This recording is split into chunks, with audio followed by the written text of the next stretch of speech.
నీళ్ల నుండి నిప్పులు ప్రాజెక్టుల సాక్షిగా పంచాయతీలు తప్పు చేశారు ఒకరంటే లేనిది ఉన్నట్టుగా చూపుతున్నారని మరొకరు మాటకు మాట దెబ్బకు దెబ్బ ఇరువైపులా మాటల యుద్ధమే బస్తీ మే సవాల్ తేల్చుకుందాం రా అబ్బో తెలంగాణ రాజకీయమైతే గరంగరంగా మారిపోయింది కుంగిన పిల్లర్లే కాంగ్రెస్ ఆయుధమైతే ఎన్నికల స్టంట్ ఆపండంటూ బీఆర్ఎస్ కూడా ఎదురుదాడి మొదలుపెట్టింది ఇటు అధికార పక్షం అటు విపక్షం ఒకే రోజు ప్రాజెక్టుల బాట పట్టడం తెలంగాణ రాజకీయాన్ని వేడెక్కించింది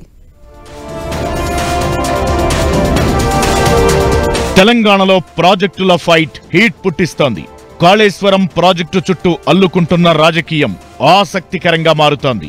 అసెంబ్లీ ఎన్నికల ముందు కుంగిన మేడిగడ్డ బ్యారేజ్ పిల్లర్లు పార్లమెంటు ఎన్నికల్లో ప్రధాన ప్రచారాస్త్రంగా మారుతున్నట్లే కనిపిస్తోంది. ఎన్నికల తరువాత అసెంబ్లీ వేదికగా ప్రధాన ప్రతిపక్షంపై దాడికి ప్రధాన ఆయుధంగా కాళేశ్వరం ప్రాజెక్టును ఎంచుకున్న కాంగ్రెస్ ప్రభుత్వం ఆ తరువాత అదే వ్యూహాన్ని అమలు చేస్తోంది. బీఆర్ఎస్ సర్కార్లో నిర్లక్ష్యంతో చేసిన పనులే మేడిగడ్డను ముంచేశాయని ఆరోపిస్తోంది కాంగ్రెస్ ప్రభుత్వం. ఇన్నాళ్లు ప్రభుత్వ దాడిని ఎదుర్కొంటూనే ప్రతి విమర్శకు సమాధానమిచ్చిన బీఆర్ఎస్ ఎంతకు అధికార పక్షం దారిలోకి రాకపోవడంతో రైతుల కంటే రాజకీయమే ముఖ్యమా, కుంగిన పిల్లర్లను పునరుద్ధరించకుండా పాలిటిక్స్ ప్లే చేస్తున్నారంటూ చలో మేడిగడ్డ అంటూ వాస్తవాలను తెలియజేసే ప్రయత్నం చేసింది. వర్షాకాలం లోపల రిపేర్లు చేసి అక్కడేమన్నా సమస్య ఉంటే సాంకేతిక సమస్య ఉంటే దాన్ని నివారించి రైతులకు నీళ్లు ఇవ్వాల్సిన ప్రభుత్వం బాధ్యత మరిచి మళ్ళొక్కసారి తెలంగాణను ఎడారిగా చేసే ప్రయత్నం ఏదైతే చేస్తున్నదో, దశాబ్దాలు తన పరిపాలనతో కాంగ్రెస్ ఎట్లయితే గోసబుచ్చుకున్నదో తెలంగాణను మళ్ళా అదే ప్రయత్నం ఏదైతే చేస్తున్నదో దాన్ని ప్రజల దృష్టికి రైతుల దృష్టికి తీసుకురావడానికే మా ప్రయత్నం.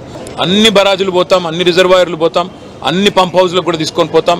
అవసరమైతే రాష్ట్రంలోని రైతాంగాన్ని కూడా జాగరూకులను చేసి అన్ని ప్రాంతాలకు మీడియాతో సహా అందరినీ తీసుకొని పోతాం. గతంలో సీఎం రేవంత్ రెడ్డి ఆధ్వర్యంలో మంత్రులు శాసనసభ్యులు ఎలా అయితే మేడిగడ్డకు వెళ్లి వచ్చారో ఇప్పుడు బీఆర్ఎస్ కూడా అదే స్థాయిలో పార్టీ వర్కింగ్ ప్రెసిడెంట్ కేటీఆర్ ఆధ్వర్యంలో మేడిగడ్డకు వెళ్లింది. 86 పిల్లర్లకు 3 కుంగిపోతే నానాయాగి చేస్తున్నారంటూ ధ్వజమెత్తింది. ఇదే సమయంలో కాంగ్రెస్ చలో పాలమూరు రంగారెడ్డి పేరిట పోటీ కార్యక్రమం చేపట్టడంతో రాజకీయం మరింత రసకందాయంగా మారింది. మహబూబ్ నగర్ పార్లమెంటు కాంగ్రెస్ అభ్యర్థి వంశీచంద్రెడ్డి ఆధ్వర్యంలో కాంగ్రెస్ ఎమ్మెల్యేలు శ్రీహరి ముదిరాజ్, మధుసూదన్ రెడ్డి, పళనికారెడ్డి, వీరపల్లి శంకర్, అనిరుద్ రెడ్డి వంటి వారు పాలమూరు రంగారెడ్డి ప్రాజెక్టు నిర్మాణ పనులను పరిశీలించి గత సర్కార్ నిర్లక్ష్యాన్ని ఎత్తిచూపే ప్రయత్నం చేశారు.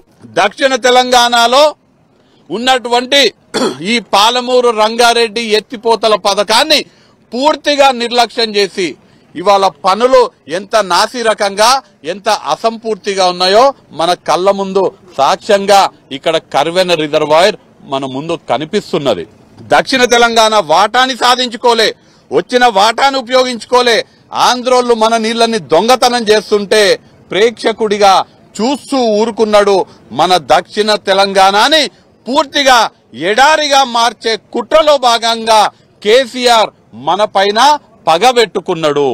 విపక్షం చలో మేడిగడ్డ అంటూ ఉత్తర తెలంగాణ బాట పడితే అధికార పక్షం పాలమూరు రంగారెడ్డి ప్రాజెక్టు బాట పట్టి దక్షిణ తెలంగాణలో పర్యటించింది. ఇలా రెండు పార్టీల నేతలు ఒకే రోజు ప్రాజెక్టుల సందర్శన పేరుతో వాటర్ వార్కు దిగారు. విమర్శలు ప్రతి విమర్శలతో తెలంగాణ పొలిటికల్ టెంపరేచర్ ఒక్కసారిగా పెరిగిపోయింది. మొత్తానికి తెలంగాణ రాజకీయం గరం గరంగా మారిపోయింది.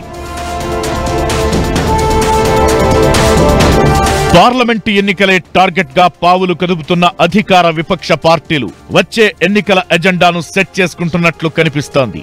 టార్గెట్ 14 పెట్టుకున్న కాంగ్రెస్ గత సర్కార్ ప్రాజెక్టులను నిర్లక్ష్యం చేసిందని, నీళ్లను సద్వినియోగం చేసుకోలేదని, కాళేశ్వరం ప్రాజెక్టు ఎందుకు పనికి రాకుండా చేశారని ఆరోపిస్తూ ప్రజల్లోకి దూసుకుపోవాలని ప్రయత్నిస్తోంది. అయితే బీఆర్ఎస్ కూడా ధీటుగానే ఎదుర్కొంటోంది.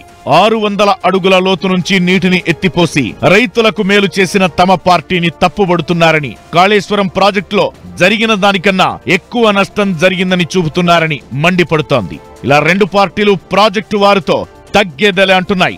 రెండు పార్టీల్లో ఎవరి వాదన నెగ్గుతుందో గాని వచ్చే ఎన్నికల్లో ప్రాజెక్టుల ఫైటింగే ప్రధానాంశం కాబోతోంది.